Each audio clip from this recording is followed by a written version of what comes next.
Boa noite a todos, a todas presentes. Eu sou Antônio, eu trabalho na Coordenação de Gênero e Raça do IPEA, e essa apresentação ela pretende se debruçar sobre a violência, do qual os assassinatos de jovens, que é tema dessa CPI, é uma das expressões, né, a partir do ângulo da questão racial no Brasil, né. Então, pretendo dar ênfase a isso. No início, a minha intervenção pode parecer um tanto principista, mas ela é essencial para a gente compreender em que medida podemos interpretar o crescimento da violência no Brasil como uma das expressões de racismo estrutural, né, na nossa sociedade. Então, pode passar. Então, um diagnóstico preliminar, né, da violência e suas representações clássicas no Brasil. Tá? O crime, né, que, em geral, é o que estudamos e avaliamos para dar expressão à violência, ela é apenas uma das formas de manifestação do fenômeno violento. Apenas uma delas. E considerá-la de forma isolada, a nosso ver, tende a nos conduzir, inúmeras vezes, a conclusões um tanto trágicas. Então, tendemos a representar a violência, ora, como conduta desviante, tendemos a representar essa violência como um problema de indivíduos e tendemos a representar a violência como uma violação de uma norma. Eu quero afastar essas representações para colocar a questão racial, né, como um dos fenômenos, um dos elementos essenciais para a gente compreender o que vem acontecendo no Brasil hoje. Então, no Brasil, a violência foi historicamente representada como uma espécie de desvio de um ponto ótimo, né? Supondo-se a existência, em algum momento do nosso processo histórico, de uma espécie de grau zero de violência, né?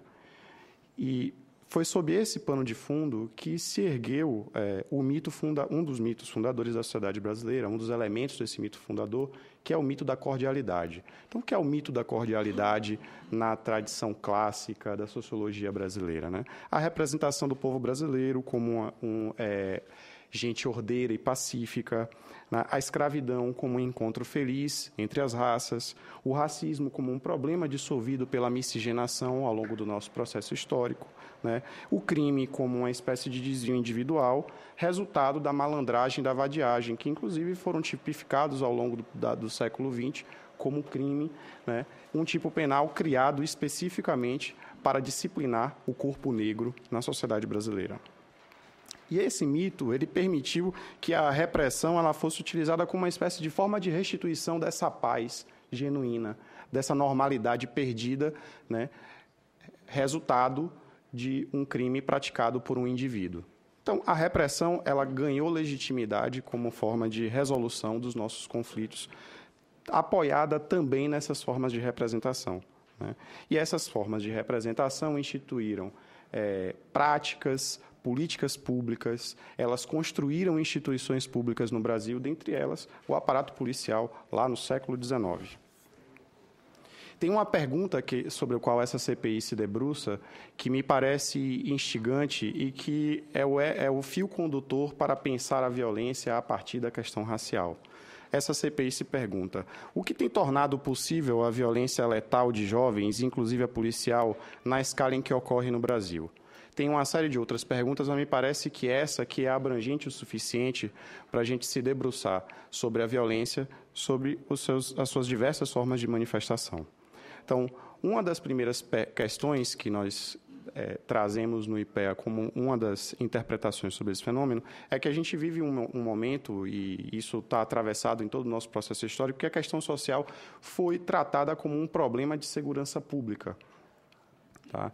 E ela, a nosso ver, está no cerne da produção em série de violência letal contra a juventude negra, contra os negros.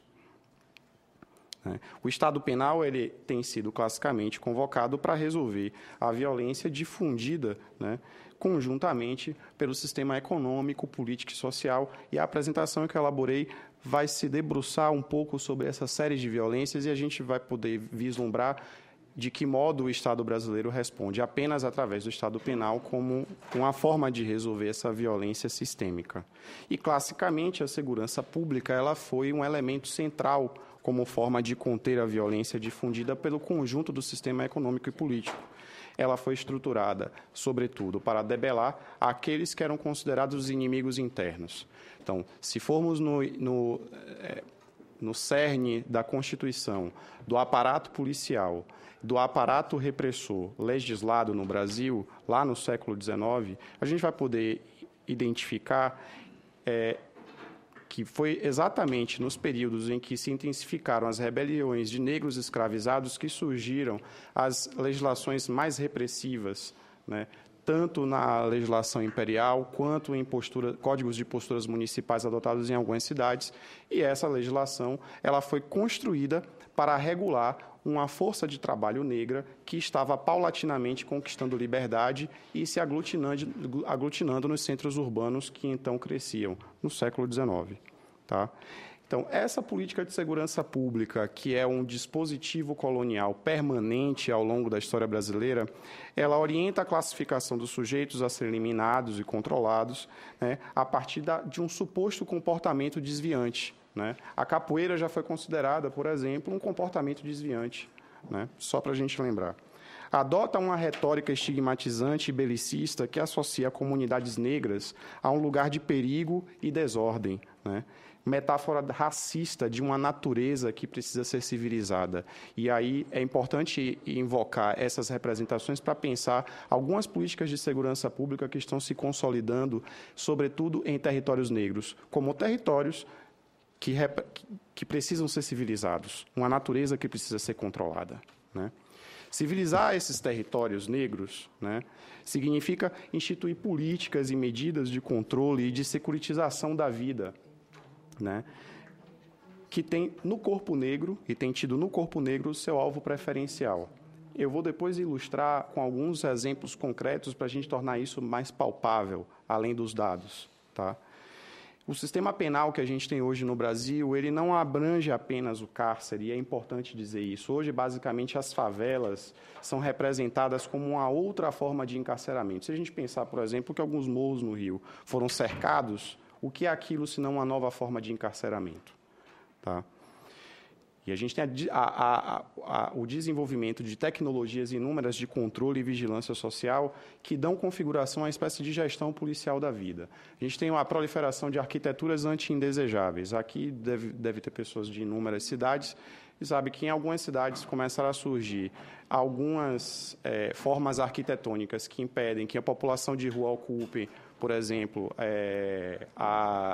algumas avenidas, prédios que instituíram sirenes em suas marquises. O próprio fenômeno do rolezinho e a repressão aos rolezinhos mostra um pouco dessas arquiteturas anti-indesejáveis que têm se proliferado como uma outra forma de segurança pública, né, às vezes sustentada pelo poder público, às vezes sustentada apenas pela esfera privada. Né? Essa forma de gestão policial da vida tem se tornado a tônica da segurança pública nos grandes centros urbanos. Né? Enfim. Leis municipais têm sido constituídas ao longo dos últimos anos. Tem uma lei municipal no Rio de Janeiro que chegou a proibir o uso de bonés, porque os lojistas nas ruas do Rio de Janeiro estavam reivindicando que os bonés estavam sendo utilizados pelas pessoas para inibir a identificação pelas câmeras. Ou seja, nós estamos falando de dispositivos legais instituídos em diversas cidades brasileiras que reproduzem estereótipos, assim como a legislação imperial escravista fez com inúmeros outros corpos negros. Aqui em Brasília a gente tem o kit peba, que é famoso, que é o boné, o bermudão e a camiseta. O kit peba é utilizado comumente na abordagem policial como uma forma de escolher quem são e quem não são os suspeitos. Nós estamos falando de dispositivos e práticas institucionalizadas, né, que configuram essa gestão policial da vida, a gestão e o controle policial da totalidade da vida de uma parte da população, não toda ela. E a população negra é o cliente preferencial. Uma outra coisa que a gente precisa lembrar é que a gente vive sob a égide da manipulação do medo, né, como catalisador desses dispositivos de controle social. E aí disso participa, sobretudo, a mídia, né, com a sua retórica bélica, com a retórica da conquista dos territórios pelo aparato policial, que dá legitimidade e sustentação a uma série de mortes legalmente consentidas, que o professor Orlando Zacconi depois vai se debruçar um pouco mais detidamente, né? E é esse medo como elemento catalisador do dispositivo de controle social que converte o afastamento desse elemento selvagem, identificado clássica e historicamente no Brasil, no corpo negro, como um princípio ordenador de toda a sociedade brasileira e, sobretudo, das políticas de segurança pública. Porém, os dados recentes têm nos oferecido contrapontos a esse mito, né, de uma agente ordeira e pacífica. E aí eu estou trazendo alguns dados que já são conhecidos pelo público em geral, mas que ajudam a gente a tornar mais concreto esse debate mais principiológico que eu trouxe logo no início da minha intervenção. Então, a gente tem uma evolução do número de crimes violentos, letais, intencionais, de forma consistente ao longo dos últimos anos. Apenas entre 2009 e 2013 saltou de 44.518 para 53.646. Esse dado aí diz respeito a ocorrências policiais. Logo abaixo, na tabela, a gente vê as mortes por agressão, que contabiliza as vítimas, né? E as vítimas, óbvio, o número aparece um pouco maior do que o número de crimes violentos letais institucionais. Isso tem como fonte o Cinesp, né? São informações públicas e, bom, que confirma a evolução da letalidade, né? E a gente vai ver depois alguns elementos que a gente precisa elucidar para tentar compreender, né, de que forma e quais são os mecanismos que permitem que isso venha acontecendo. Pode passar. Tá. Nacionalmente, esse número elevado de crimes violentos, ela tem algumas diferenças que precisam ser elucidadas, relevantes. Então, os estados do Norte e do Nordeste têm apresentado, do ponto de vista relativo, taxas superiores de homicídio por 100 mil habitantes. Então, Alagoas, que aparece no topo desse processo, com altíssimas taxas. Roraima tem uma altíssima taxa, embora não tenha as mais altas taxas de homicídio calculada por 100 mil habitantes, ela teve uma variação de 46%, né? Ou seja, nós temos alguns estados que têm uma taxa baixa, mas uma explosão, um crescimento absurdo de violência letal, né? Estados como Bahia, Ceará, Alagoas, Espírito Santo, Goiás, Pará, Paraíba, aparecem com grande destaque no número, na distribuição estadual dessa violência letal, né, intencional. Pode passar. Tá. Em resumo... Presidente, só questão de ordem, só para... Esse caso de Roraima foi de 2012 a 2013 ou 2012 a 2014? Isso. Só em um ano, foi? Em um ano, 46%. Então, em resumo, são assassinadas no país, em média, 53 mil pessoas por ano, 9 mil cometem suicídio, 10 mil são vitimadas de forma violenta por causa indefinida pelo Estado. Tá? A mortalidade violenta ela vem se agravando nas últimas décadas e as taxas de homicídio elas estão se concentrando cada vez mais nos mais novos entre os jovens de 25 a 29 anos. De 15 a 29 anos. Né? Então, em 1980, por exemplo, só para ilustrar essa tendência à concentração dos homicídios nos mais novos entre os jovens, né? Em 1980, a taxa máxima de homicídios era de 27,7, né, por 100 mil habitantes, com pico aos 25 anos de idade. Era aos 25 anos de idade que a gente tinha essa taxa, né? Em 2010, a taxa máxima de homicídios saltou para 70,6, né, por 100 mil habitantes, com seu pico aos 21 anos de idade. Então, a taxa máxima variou 154% em 20 anos. Pode passar.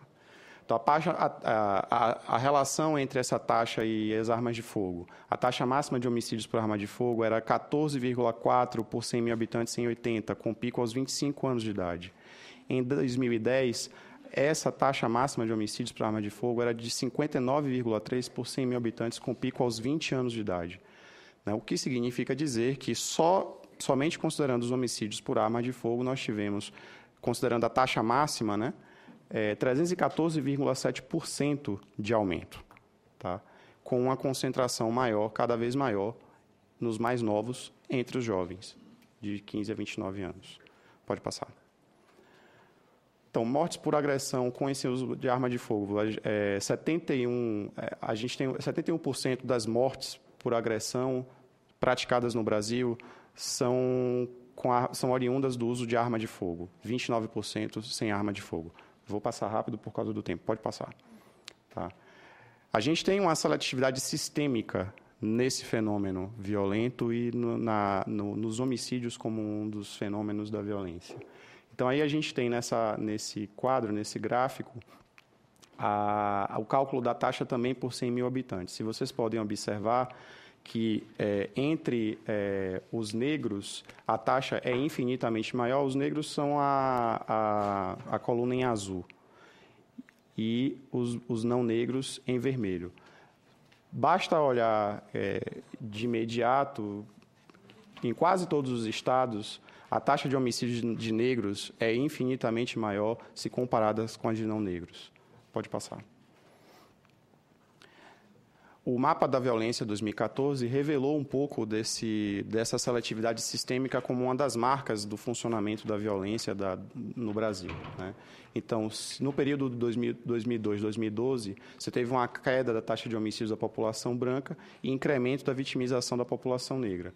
Então, se entre os brancos houve queda de 24,8% na taxa de vitimização, entre os negros o aumento foi de 38,7% no mesmo período supracitado. Como a taxa geral de homicídios não oscilou muito nesse mesmo período, passou de 28,9 para 29 por 100 mil, significa dizer que você teve uma intensificação do caráter seletivo, né, da taxa de vitimização no Brasil. E o caráter seletivo em que a questão racial aparece com destaque. Traduzindo isso em outros números, nesse mesmo período morreram 72% mais negros do que brancos. Pode passar. Mas veja, a gente tem um problema hoje no Brasil e o debate sobre diminuição da maioridade penal tem nos feito refletir sobre o equívoco que é discutir a situação da juventude no Brasil apenas a partir do ângulo da segurança pública. Existem outras violências sistêmicas praticadas contra a população negra.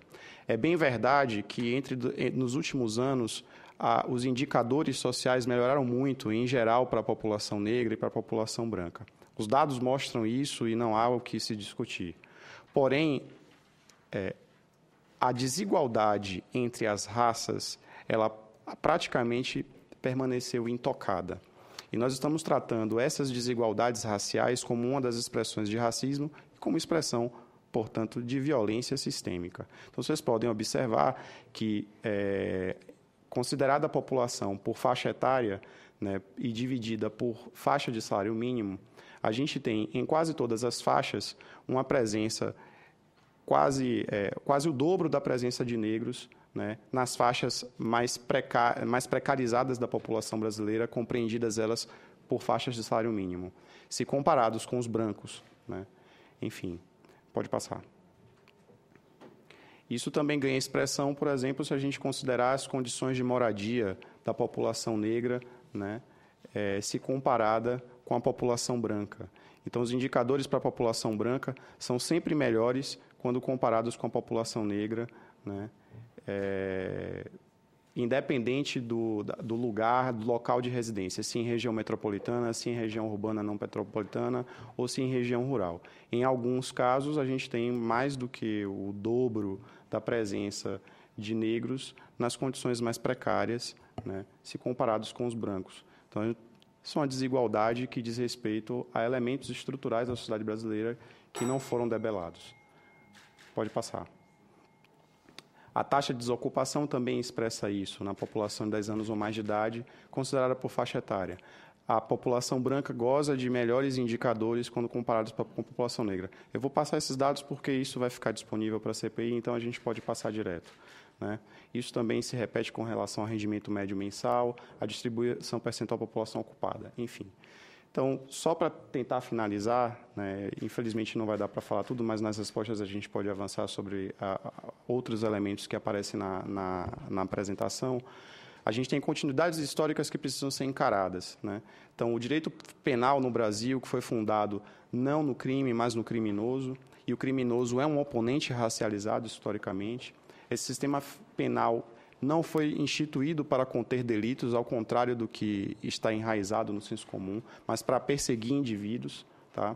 É nesse contexto que surgiu toda a legislação imperial que reprimiu que visou coibir a vadiagem, reprimir quilombos, instituir açoites em locais públicos, cadastrar capitães do mato, reprimir formas autônomas de produção do espaço pelos negros, né?